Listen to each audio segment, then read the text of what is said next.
So an article in the New York Times just dropped claiming there's a link between therapy culture and the rise in childlessness, which is fascinating. So the author mostly takes issue with like therapy TikTokers kind of watering down the word trauma and convincing like normal everyday people that their childhoods were super traumatizing, right? And there's two negative consequences. So one is that people are mad at their parents and they're cutting them off in droves over these trivial things. And then second, people are like not wanting to have kids because deep down, the author says, like, they know that their standards are unreasonable and they fear that they'll just end up traumatizing their kids too. And so, they'll have their kids cut them off, so like, why bother? And then the author proposes really like the solution is that we need to let up on our parents, we need to lower our standards, we just need to chill and have kids, Here's why most millennials and Gen Z types are not gonna find that argument compelling, and then I'm gonna propose a solution here because I actually don't think a lot of people are talking about this. Because on one hand, we could say like the severe stuff, like abuse, violence, like that's real trauma, and then little stuff like a parent making fun of you or something, like that's not real trauma, right? That's just like normal life. But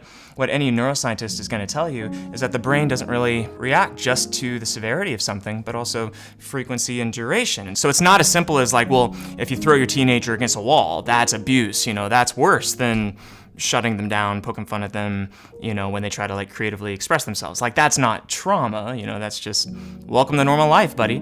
The problem is like, well, what about when that dismissive mockery is not just once, but it's like every day? What if it's not just in private? What if it's, in front of people, in front of friends and family? Like, does that change it? Does that make it worse? It seems like the physical abuse is way worse than the mockery stuff, but a huge realization that we've had maybe the past 20 years or so is like the verbal, emotional, relational stuff, those dynamics can have just as big of an impact as the more conventionally severe traumas. Like a 2006 American Journal of Psychiatry study, 554 college students found that parental verbal aggression, chronic mocking, shouting, put-downs, drove depression and dissociation at the same level as physical abuse and non-familial sexual abuse. And a larger study, 2015 study, replicated the pattern in 2,300 kids. Ridicule and humiliation predicted mental health struggles just as strongly as hitting or neglect. But we don't see it that way, right? Because everyone freaks out when you cut off your dad because he made a comment about your new tattoo, right? Like, oh my gosh, like this is so trivial, it's so normal, the snowflakes. You need to grow up, stop holding your parents to these high standards. But you're missing the big picture because the death by 1,000 paper cuts thing is real.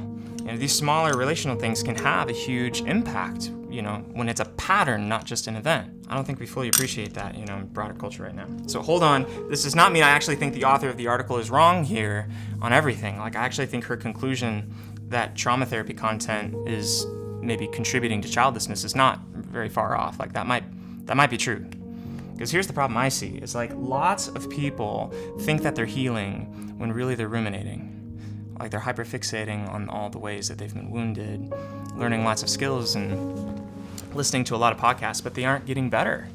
They feel more dysregulated, more insecure, more distressed. They get more mad at their parents. And I think the narrative is like, well, I'm just discovering how mad I've been the whole time. Like before, I was just dissociating and numbing out and people-pleasing, but now I'm realizing, and that might be true, but we have to be careful here because there's a nuance in the neuroscience. The more times that we remember or dwell on something, the stronger a neural pathway becomes. So when we reflect on a painful memory without resolving it, we strengthen that traumatic memory. It increases the distress that's related to it. We become more easily triggered, more fragile, more distressed, the more that we think about the ways that we've been hurt. Now that doesn't mean we need to stop thinking about it and grow up. We need to heal it, right? But the process of healing trauma, whether that's EMDR or whatever, is that we need to partially trigger that neural pathway so that we can release the trauma there and update the memory through a process called reconsolidation. But if we trigger that memory without reconsolidating, without updating, then we just make it worse. And it's like kind of like picking at a scab and then making it bleed again. That's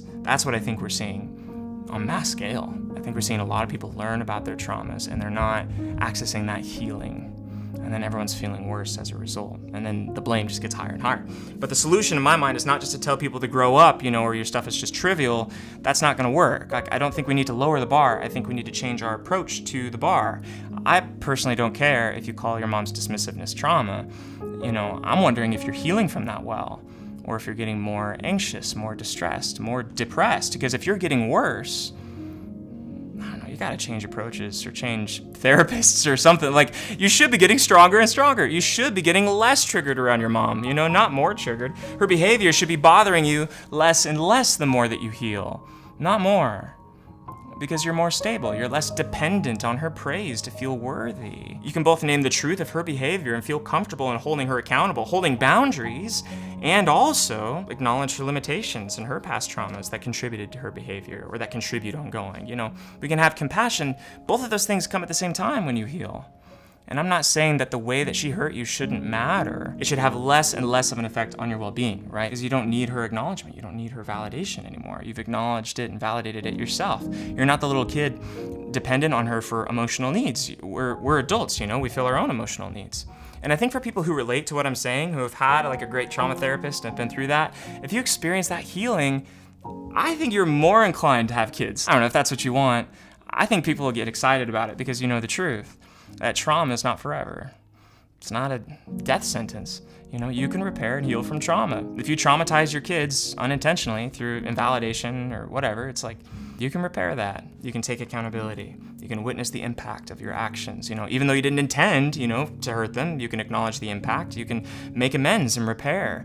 That's part of the cycle of life. That's part of what it means to be human.